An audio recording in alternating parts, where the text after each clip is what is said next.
is that serious? I mean, we love each other. It's not like it's a love situation. So that's not the problem at all. We're like trying to manufacture passion, and it's resulting in me getting fucking black eye.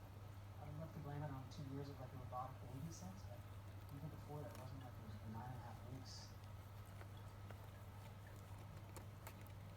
Can you say something, please? I didn't even know what you guys said.